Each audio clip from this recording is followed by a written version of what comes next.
Hello, nice to see you once again. And I'm glad you're here. And while you're at it, please don't forget to subscribe to my channel. Don't forget to hit the like button, the share button, and the notification button so that anytime I post anything on my channel, you'll be the first to know. I'm Evangelist Jess Brimer. And I just want to say something about the Chrisland sex video, the Chrisland sex video, and the implications, what the fallout from it, the lessons that one can learn from it.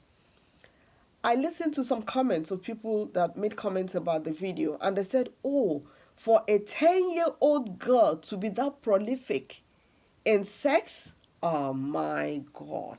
For a 10-year-old girl to be that prolific in bedroom matters, something is wrong somewhere.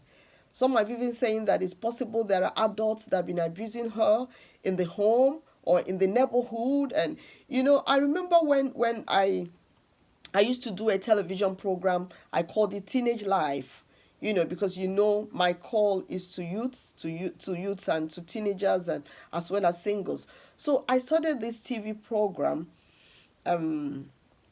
because of my experience on TV. So I talked about the fact that a lot of young people are being let down by adults in their life and by their parents. What we see in the lives of our children is an evidence that someone somewhere let them down. Somebody let them down. The kids of today, they will grow up unto adults tomorrow, and many of them will look back at this time and shake their heads and say, oh, they will regret so many things. They'll say, I wish somebody taught me this. I wish my parents taught me this. That would be their regrets when they become adults. And we need to make sure it is the duty of the adults, the parents in their lives, to guide them, to mentor them. I did that program, and a woman came to me with her daughter. Very tiny 15-year-old girl, slim, tiny girl. And she said she caught her daughter under the dining table having, intimacy with her lesson teacher. The woman was in the house. She was in the kitchen cooking. When the light went off, of course, the story of NEPA took the light. And she started waiting for her daughter to come to the kitchen to light the candle. The daughter did not come. She's like, is she waiting for me to light candle for her? She should come to the kitchen and get a candle and use to continue her homework with the lesson teacher. The daughter did not do that. So she got angry and she came out to look for the girl like, what are you doing? Aren't you going to come and light up and use candle to continue your studies? And she didn't see them by the dining table. And she started looking and heard some rough rumbles under the dining table. And it was her daughter and the lesson teacher. And when she brought the girl to me for counseling, it happened that it had been going on. The woman used to do night shift. She said she was on a permanent night shift. And this was in Nigeria, not here in London. It was in Nigeria. She used to do a permanent night shift, and the lesson teacher used to come every evening for a number of years to do lesson with her daughter. And she said she was owing the lesson teacher a lot of money at the time. And she said, look, you need to stop coming until I pay you up. And the teacher said, no, mommy, don't worry. I would like to continue teaching. Don't worry.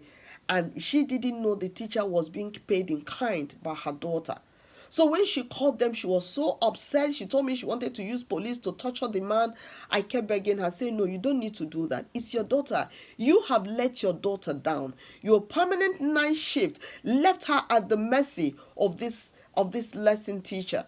So when I counseled the girl told me about how the boys in the neighborhood take turns to sleep with her. How her teacher, her main teacher in the school, also has relationships with her. When they finish the studies for the day in the school, the teacher they will normally have what they call lessons. The lessons will last from about 4 p.m. till about maybe 6 p.m. The teacher would tell her to go and wait for him in his house.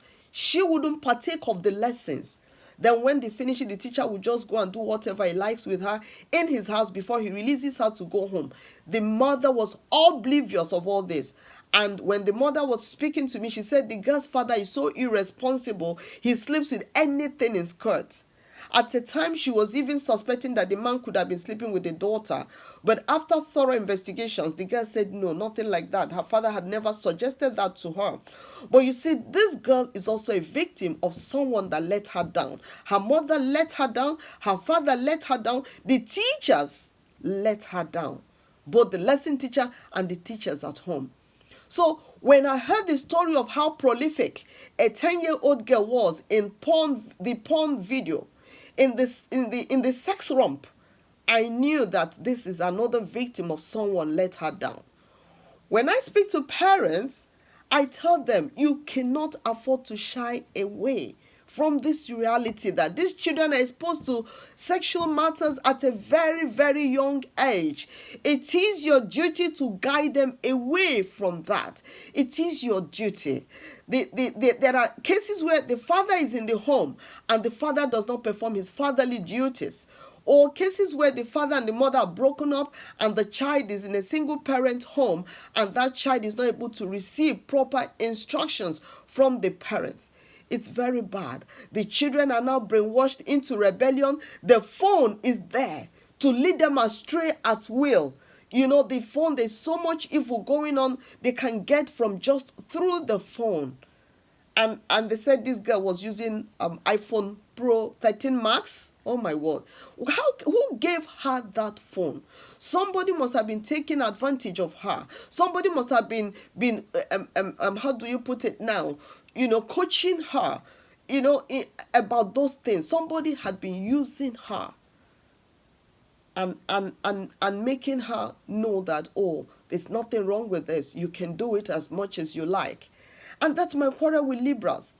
That's my quarrel with people who feel, let's not teach children about the Bible in schools. You took the Bible away from schools. You took morality away from schools. And all these children now have is rebellion, irresponsibility, sexual immorality. At a very young age, their innocence is gone. That's very wrong. That's very wrong. We need to teach our children the fear of the Lord. How important it is to live a holy life.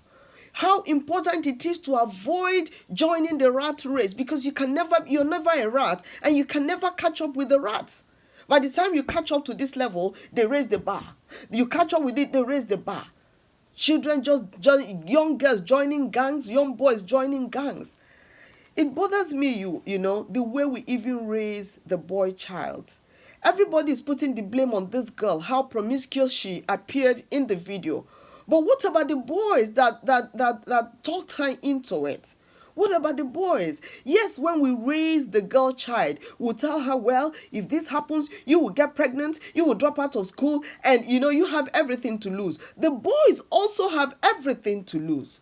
They do have everything to lose, because sexual intimacy is more spiritual than physical. By the time the boy is sleeping with that girl, all the people the girl has slept with, she entered into covenant with them. It's a soul-tie blood covenant.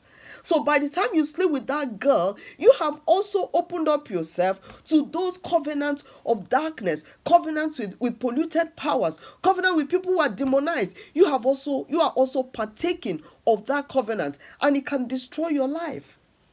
A lot of our men are under spiritual bondage. They think there's nothing else, no way they can make money except they get into money rituals. Did you hear the story about a young man that a native doctor deceived and told him, just pay me 2 million naira, I'll tell you how to make money? He talked this young man into killing his girlfriend and sleeping with the corpse. He said, you need to sleep with the corpse for at least 6 days. When we finish sleeping with the corpse of your dead girlfriend, then I will make sure the millions start rolling in. And this man, actually handsome young man, actually killed the girlfriend, left her in the house, her corpse in the house, and was sleeping with her, you know.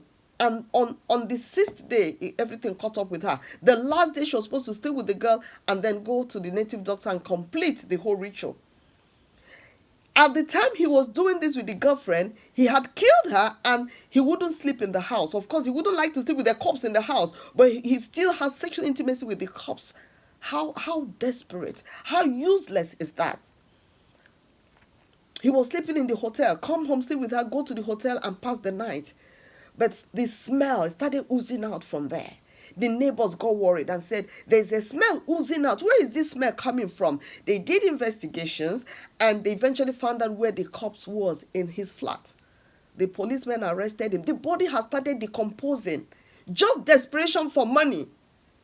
How was this boy raised? Who raised this boy child? Why did they not teach him? It's hard work plus God on your side that brings the money, that makes you successful. It's not murdering another person. When you kill another person, you have brought a curse upon yourself. A curse that nobody can break except God shows you mercy. It's a terrible curse that nothing will work for you in life. A pastor friend told us a story. He said he went to the mountain to pray. And you know that mountain, a lot of people come there to pray. He said a particular man told his story. The man said a native doctor told him that I can help you make money if we can sacrifice a virgin. So he eventually got a virgin. They sacrificed a virgin. And the money started coming. After some years, he lost his mind. He almost went mad. He ran to the mountain and they started praying for him and said, what's going on? What happened? Confess to us. He confessed how he killed a virgin to be rich. And what happened?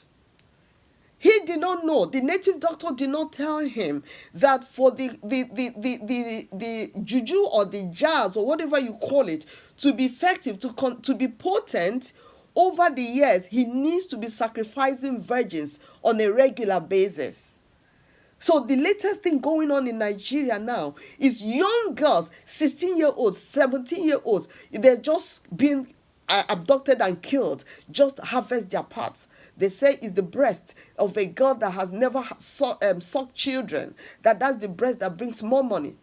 So the young girls now, and the government has failed everyone. The government is not doing anything about it. The church is not doing anything about this. The system has just collapsed. In Nigeria, as I'm speaking to you, young girls are no longer safe. Either in the hands of their boyfriends or while running errands on the road, they are no longer safe. They get killed. So how do we raise our boy child? Parents, mothers, fathers, we need to step up our own bid. We need to do something. We need to have that conversation with our children. My baby is away. We need to have that needed conversation with our children. Help me, sugar. We need to. I'm still online. Can you just carry her, please? Thank you. No. You don't want to go to daddy? Oh my words. Oh my words. How do I continue now? There's erosion of core values, which should not be. We need to restore core values in the lives of our boys. We need to restore core values. Parents, we must have those conversations with our boys. We must tell them that a woman is a well of information and not just a sex toy. We should make them understand that those feelings you're having for girls is not love. It's not love. Those feelings can be controlled, and you learn to control them now at this age. There's a lot of work for us to do, parents. I'm just going to leave it there and attend to my baby. Thanks for watching.